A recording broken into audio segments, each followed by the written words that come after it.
Un chien agressif fonce sur vous, votre cœur s'emballe, votre corps réagit. Sans réfléchir, ça c'est la peur. Un entretien important approche, vous cogitez en boucle, impossible de vous détendre. Eh bien ça, c'est le stress, une tension face à un défi. Une boule au ventre du matin au soir sans vraiment qu'il y ait de raison, impossible de l'expliquer mais elle est là, c'est l'angoisse, un malaise diffus. Vous imaginez toujours le pire avant même qu'il arrive, rien ne s'est encore passé, mais votre esprit est déjà en alerte, eh bien ça, c'est l'anxiété, une anticipation incontrôlable. Ces émotions se ressemblent, mais elles ne sont pas les mêmes. Pourtant, elles peuvent toutes vous piéger. Dans cette vidéo, je vais vous expliquer comment les différencier et pourquoi c'est essentiel pour mieux les gérer. Et il y a d'abord la peur. C'est une réaction instinctive face à une menace. Elle est vraiment inscrite en nous depuis la nuit des temps et elle joue vraiment un rôle important dans notre survie. Lorsque nous percevons un danger immédiat, notre corps et notre esprit se mettent immédiatement en alerte pour nous protéger. Un exemple, vous marchez tranquillement dans un parc profitant du calme. Soudain, un énorme chien noir, agressif, surgit et fonce droit sur vous. Avant même d'avoir eu le temps de réfléchir, votre cœur s'emballe, votre respiration s'accélère et vous ressentez une véritable décharge d'adrénaline parcourir votre corps. Vous êtes soit paralysé, soit prêt à fuir. C'est la peur qui est en action. Une réaction immédiate qui vise un et unique objectif, assurer votre survie. Les réactions de peur sont les suivantes. Dès que votre cerveau détecte un danger, il active automatiquement votre système nerveux sympathique, qui n'est pas si sympathique que ça, et va déclencher une cascade de réactions physiques. Votre cœur va s'accélérer. Plus de sang est envoyé vers les muscles pour vous permettre d'agir rapidement. Vous allez transpirer abondamment, le corps évacue la chaleur pour éviter la surchauffe en cas d'effort. Vous avez une montée d'adrénaline, cette hormone qui booste votre force et votre rapidité. Et il y a une grosse tension musculaire, vous êtes prêt à bondir, à courir ou à vous défendre. Vos pupilles vont se dilater, votre vision s'affine pour mieux repérer autour de vous les dangers.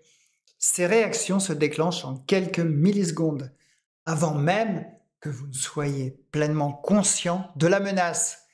Les pensées qui sont associées à la peur, eh bien, la peur, elle ne va pas affecter seulement le corps, mais elle va influencer aussi vos pensées. Lorsqu'elle s'installe, elle pousse notre esprit à chercher des solutions immédiates. Si quelques pensées, je dois fuir, c'est une impulsion automatique pour se mettre en sécurité. Je suis en danger, c'est une prise de conscience qui mobilise toute notre attention. Comment puis-je me protéger? Une analyse va être faite rapide des options possibles.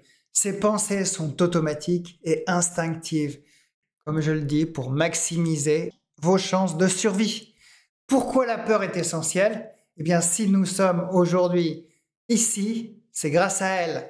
Nos ancêtres qui fuyaient un prédateur au moindre bruit suspect avaient plus de chances de survivre que ceux qui restaient immobiles en se demandant si c'était vraiment un danger réel. C'est une émotion qui vous protège, même si parfois elle se déclenche alors qu'il n'y a aucun risque réel, comme devant un film d'horreur ou en entendant un bruit étrange la nuit.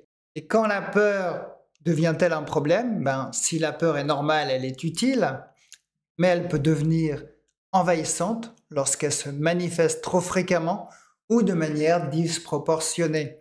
Par exemple, avoir peur à l'idée de parler en public ou de prendre l'avion, alors qu'il n'y a pas vraiment de danger immédiat. Dans les chapitres suivants, nous verrons comment la peur se distingue du stress, de l'angoisse et de l'anxiété. Alors le stress est une réaction naturelle face aux exigences du quotidien. Contrairement à la peur, qui est une réponse immédiate à un danger, le stress apparaît lorsque vous faites face à un défi ou à une situation qui est perçue comme exigeante. Il ne s'agit pas d'un ennemi à combattre, mais plutôt d'une énergie mobilisée pour vous aider à vous adapter et à avancer.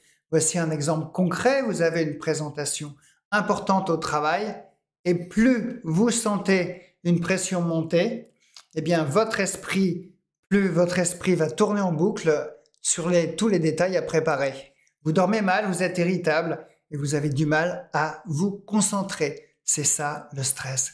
Contrairement à la peur qui vous pousse à fuir ou à attaquer, le stress vous prépare à l'action en maintenant votre concentration et votre énergie à un niveau optimal pour relever le défi.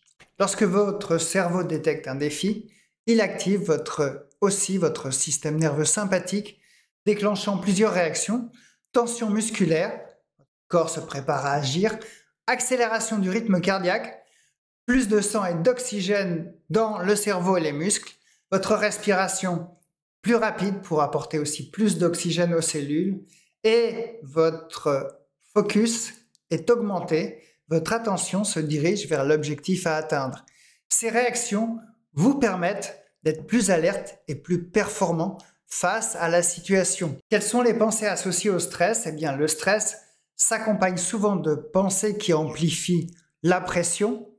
Vous allez sûrement les reconnaître. Je dois réussir. C'est une motivation à donner le meilleur de soi-même. Et si je me trompe, il y a une peur du jugement qui peut la paralyser. Je n'ai pas assez de temps. C'est une sensation d'urgence qui vous pousse à agir vite. Je vais faire de mon mieux. Ça, c'est une excellente pensée. Une pensée qui transforme le stress en un moteur positif. Ce dialogue intérieur peut soit nourrir l'anxiété, soit être orienté de manière constructive pour canaliser le stress en une force utile. Le stress est-il un allié ou un ennemi? Il y a beaucoup de débats là-dessus. Si on considère le stress comme une menace, il peut véritablement devenir écrasant. Mais si on l'envisage comme une réponse naturelle du corps pour nous aider à nous surpasser, alors il se transforme en allié. C'est ce que démontre Kelly McGonigal, chercheur en psychologie à Stanford, dans son livre The Upside of Stress. Elle explique que ce qui rend le stress néfaste, ce n'est pas le stress lui-même, mais la façon dont on le perçoit. Elle s'appuie sur une étude qui montre que les personnes qui voient le stress comme une force motivante plutôt qu'un danger sont en meilleure santé et beaucoup plus capables de s'adapter et résilientes face aux difficultés. Leur corps produit non seulement du cortisol, mais aussi de l'ocytocine, une hormone qui favorise la connexion sociale, la résilience et l'apprentissage. Autrement dit, le stress peut vous aider à être plus fort et plus performant, à condition de le voir comme une ressource plutôt qu'un ennemi. Le stress est donc une énergie de mobilisation et s'il est bien utilisé, il peut être un levier pour l'action et la performance. Plutôt que de chercher à l'éliminer, il est plus efficace d'apprendre à le comprendre et de l'orienter de manière constructive. Mais parfois, cette énergie se transforme en une sensation diffuse, difficile à maîtriser. Vous ressentez une tension permanente sans savoir pourquoi exactement. C'est là que l'angoisse entre en jeu. Nous allons donc explorer l'angoisse, voir comment elle diffère du stress et pourquoi elle est beaucoup plus insidieuse. Mais avant, si vous sentez que le stress prend trop de place dans votre vie, vous pouvez accéder à mon guide offert gratuitement et vous allez découvrir ce que on ne vous dit pas sur le stress et comment le transformer en allié, des techniques simples pour calmer votre anxiété en quelques minutes, les exercices de respiration qu'utilisent les pilotes de chasse pour reprendre le contrôle d'eux-mêmes, les secrets d'un mental gagnant pour voir la vie autrement et une méthode accessible pour méditer sans pression. Vous trouverez le lien en description sous la vidéo. Alors revenons à l'angoisse qui est une sensation diffuse et persistante de malaise. Contrairement à la peur qui, nous l'avons vu, répond à une menace immédiate ou au stress qui résulte d'une pression externe, l'angoisse s'insinue sans véritable raison et elle s'installe durablement. En plus, elle est insidieuse car elle n'a pas toujours d'origine précise. Vous pouvez passer des heures à chercher son origine, mais bien souvent, vous ne la trouverez pas, ce qui la rend particulièrement difficile à gérer. Par exemple, vous êtes assis à votre bureau, rien d'habituel ne s'est produit, pourtant vous ressentez une boule au ventre. L'inquiétude vous envahit. Impossible de vous concentrer, chaque tâche vous semble une montagne énorme, vous êtes fatigué, mais vous ne savez pas pourquoi. Eh bien ça, c'est l'angoisse. Et l'angoisse ne surgit pas forcément après un événement stressant ou une peur injustifiée. Elle s'impose souvent sans prévenir et laisse une impression d'inconfort difficile à dissiper. L'angoisse prend racine dans le corps et provoque des sensations inconfortables qui peuvent durer des jours, voire des heures. Boule au ventre, sensation de nœuds, crampes abdominales, palpitations, votre cœur qui s'emballe sans raison, tension musculaire, raideur dans le cou, les épaules, des douleurs un peu partout qui sont diffuses, fatigue persistante, un sentiment d'épuisement, même après une bonne nuit de sommeil, transpiration excessive, sans effort ou chaleur, source de chaleur. Eh bien, contrairement à la peur où les réactions physiques sont immédiates et s'estompent une fois la menace passée, l'angoisse s'accroche, ne disparaît pas facilement. Et l'un des aspects les plus perturbants de l'angoisse, c'est l'incertitude. Les pensées qui l'accompagnent sont souvent floues et difficiles à définir. Vous dites quelque chose ne va pas. C'est un malaise indéfinissable. Je me sens mal sans raison. L'impression d'une menace mais invisible. Et si quelque chose de grave arrivait, c'est une peur diffuse et incontrôlable. Et ces pensées créent un cercle vicieux. Plus on essaie de comprendre ce qui ne va pas, et plus on s'inquiète, ce qui amplifie les symptômes physiques et renforce l'angoisse. L'angoisse n'a pas toujours une cause évidente, mais certains facteurs peuvent favoriser son apparition, comme des facteurs externes, des événements de vie, un déménagement, perte d'un proche, une séparation, des changements importants, un nouveau travail, une incertitude financière, des conflits interpersonnels, tensions au sein de la famille, avec vos amis ou professionnels. Et il y a aussi des facteurs internes comme l'hypervigilance, la tendance à toujours anticiper le pire en permanence, une sensibilité émotionnelle trop forte, des réactions amplifiées face aux situations stressantes, des antécédents traumatiques, des expériences passées douloureuses qui ont laissé dans votre cerveau une empreinte assez durable et éventuellement, mais les scientifiques ne savent pas encore vraiment, une prédisposition génétique. Certaines personnes sont plus naturellement sujettes à l'angoisse que d'autres.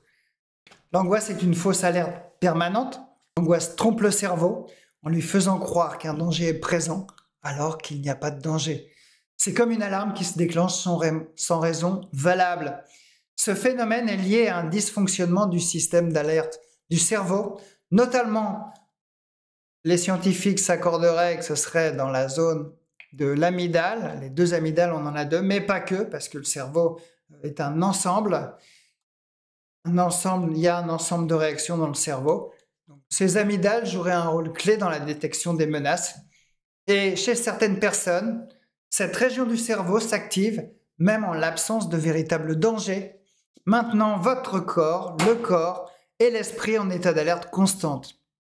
L'angoisse est donc une sensation persistante de malaise qui n'a pas souvent d'explication rationnelle. Elle épuise l'esprit et le corps car elle maintient une tension permanente. Mais l'angoisse est-elle la même chose que l'anxiété? Pas exactement. Dans le prochain chapitre, nous explorons l'anxiété, une émotion qui partage certains points communs avec l'angoisse, mais qui s'exprime différemment et qui peut devenir un véritable frein dans votre quotidien. Mais si vous en avez ras-le-bol de vos crises d'angoisse, découvrez un plan d'action en 4 étapes offert en vidéo pour reprendre le contrôle, apaiser votre esprit et retrouver votre liberté. Vous découvrirez Première étape, comment comprendre vos crises et identifier ce qui les déclenche. Comment vous libérer des pensées négatives qui entretiennent votre angoisse.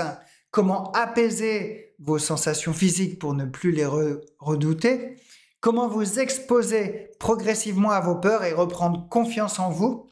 Recevez cette formation vidéo offerte dès maintenant en cliquant sur le lien en description sous la vidéo. L'anxiété est une émotion anticipatoire qui nous projette constamment dans l'avenir. Contrairement à la peur qui est une réaction immédiate face à un danger, ou à l'angoisse qui s'installe comme un malaise diffus, l'anxiété est une appréhension persistante d'un danger potentiel. Elle pousse à imaginer des scénarios catastrophes, même si le danger n'existe pas encore ou n'existera peut-être jamais. Et quand elle devient excessive, elle peut bloquer l'action et altérer la qualité de vie. Voici un exemple concret. Vous avez un entretien d'embauche demain.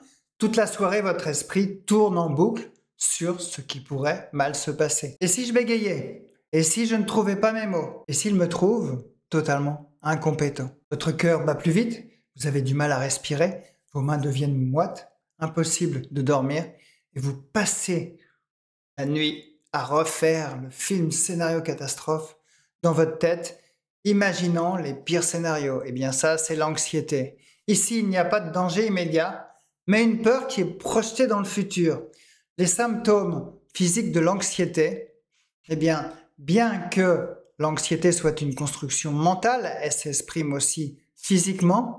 Vous avez des tremblements, vos mains ou votre corps tremblent sans raison apparente, des sueurs froides, transpiration excessive même au repos, des palpitations, un cœur qui s'emballe ou qui cogne dans la poitrine, une respiration rapide, la sensation d'essoufflement, parfois vous hyperventilez, une tension dans les épaules, les douleurs diffuses. Ce sont des symptômes similaires à la peur, mais au lieu d'être brefs et intenses, ils persistent et peuvent devenir handicapants au quotidien. Les pensées associées à l'anxiété sont les suivantes, et l'anxiété se nourrit de scénarios catastrophes hypothétiques, souvent négatifs et exagérés. Et si ça se passe mal, vous anticipez les pires scénarios. Je vais échouer. Il y a un doute constant sur vos propres capacités. Tout va mal tourner. Il y a une vision pessimiste des événements à venir. Je ne suis pas à la hauteur, vous manquez de confiance en vous.